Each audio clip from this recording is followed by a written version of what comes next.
Assalamualaikum warahmatullahi wabarakatuh. Di sini saya izin memperkenalkan diri terlebih dahulu.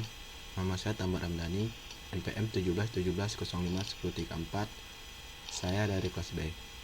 Nah, di sini saya akan melanjutkan tugas SRP saya atau mengenai tugas UTS dan UAS, di mana di sini saya akan mengerjakan tugas saya tentang tugas mandiri saya yang saya pelajari tentang SRPs atau beberapa soal dari SRPs, baik itu saya mempelajari pribadi sendiri ataupun sedikit soal-soal pembahasan dari tugas P-Class. Nah, di sini saya akan mengenal dulu apa sih perbedaan antara e-bisnis dan e-commerce. Baiklah, e-commerce hanya menjalankan tugasnya sebagai media transaksi jual beli secara online saja. Sedangkan e-bisnis itu sendiri lebih ke arah edukasi dan juga menjaga agar pelanggan paham lebih banyak tentang manfaat dari sebuah produk maupun jasa yang didapat dari sebuah transaksi online. Nah, jadi di dalam menerapkan konsep e-bisnis, peran aplikasi sangatlah penting dan krusial. Bagaimana sih konsep sebuah arsitek bisnis? Oke, ini sebuah pertanyaan. Bagaimana sih konsep arsitektur e-bisnis yang baik? Nah, jadi kebanyakan perusahaan di masa lalu biasanya mengembangkan aplikasi berdasarkan fungsi-fungsi yang ada di perusahaan atau berbasis struktur organisasi yang dianut. Nah, contohnya aplikasi keuangan, aplikasi pemasaran, aplikasi sumber daya manusia, aplikasi pegadaian, aplikasi manufaktur, nah dan lain sebagainya. Ketika perusahaan hendak mengintegrasikan berbagai aplikasi ini untuk mengimplementasikan konsep e-bisnis, yang bisa dilakukan oleh manajemen adalah menghubungkan suatu aplikasi dengan lainnya sesuai dengan urutan proses. Apa sih prinsip-prinsip dunia maya yang membedakan dengan dunia nyata jika dikaitkan dengan konsep ekonomi? Nah, ini salah satu soal yang saya ambil dari P-Class. Nah, jadi menurut saya dunia maya merupakan suatu tempat bertemu dan berkumpulnya berbagai individu kelompok, baik itu individu maupun kelompok, masyarakat, perusahaan, konsumen, organisasi, komunikasi, dan berbagai jenis entiti lainnya. Sebuah tempat yang terbentuk karena adanya berbagai jaringan komputer yang saling dihubungkan satu dengan yang lainnya. Namun, ada suatu persamaan mendasarkan yang berlaku baik di dunia nyata maupun dunia maya, yaitu tetap berlakunya hukum ekonomi, yaitu suatu aktivitas untuk mencapai penghasilan sebesar-besarnya dengan pengorbanan yang sekecil-kecilnya. Karena hal tersebut jauh dari prinsip hidup dari seseorang manusia. Lalu, apa yang membedakannya? Nah, jika kita lihat dari sudut pelanggan, seperti yang saya kutip, jika dunia maya nyata, seorang harus meluangkan waktu seharian dalam mencari produk yang diinginkan ke beberapa tempat. Di dunia maya, yang bersangkutan cukup melakukan suatu tempat melalui peralatan komputer PC yang terhubung dengan internet. Selain itu, dari segi performance reach, tidak jaringan produk yang dikirim ke tempat tujuan sudah dalam keadaan rusak atau tidak sesuai dengan yang diharapkan. Nah, pasar di mana para penjual, para pembeli menukar jasa dan barang-barang untuk uang atau untuk jasa barang-barang lainnya yang dilakukan secara elektronis disebut sebuah e-marketplace.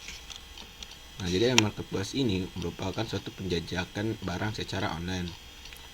Nah, apa sih itu selanjutnya? Apa sih itu smart city? Nah, ini saya kutip juga dari soal P-Class. Apa sih itu smart city dan bagaimana cara penerapan pada perusahaan? Oke, smart city itu merupakan pengembangan dan pengelolaan kota dengan memanfaatkan teknologi informasi atau TI, teknologi informasi, seperti menghubungkan atau memonitor dan mengendalikan berbagai sumber daya yang ada di dalam kota dengan lebih efektif dan efisien, serta untuk memaksimalkan pelayanan kepada warganya. Hal ini sebagai cara untuk mendukung pembangunan yang berkelanjutan. Ada 6 indikator yang menjadi pilar dalam menjadikan sebuah kota menjadi smart city, yaitu seperti masyarakat, penghuni kota, ataupun lingkungan, prasarana ekonomi, mobilitas, serta konsep smart living. Nah, di sini ada penjelasan tentang smart lighting. Apa sih itu smart lighting? Tak hanya bisa diterapkan pada lampu penerapan jalan, namun juga untuk lampu lalu lintas.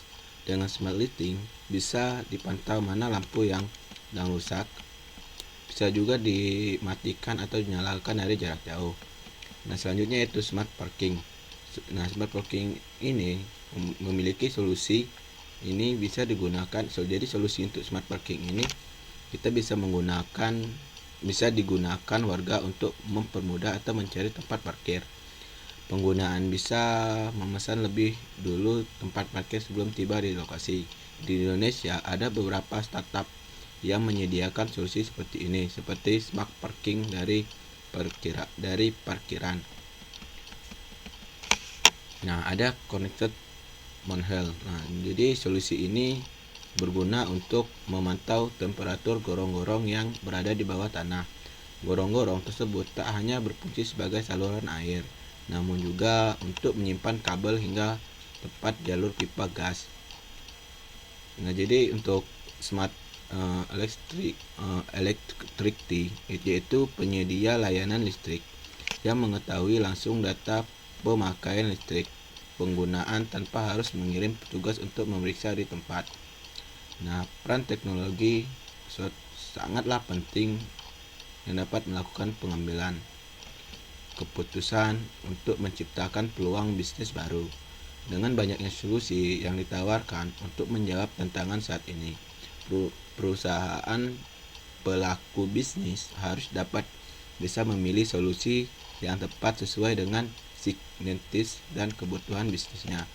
Nah, jadi sedikit saya kutip tentang SFPs ini, itu kita dapat diberikan sebuah kemudahan dalam bertransaksi, baik itu secara online, khususnya itu secara online, dimana kita bisa memilih barang lebih cepat dan lebih simpel.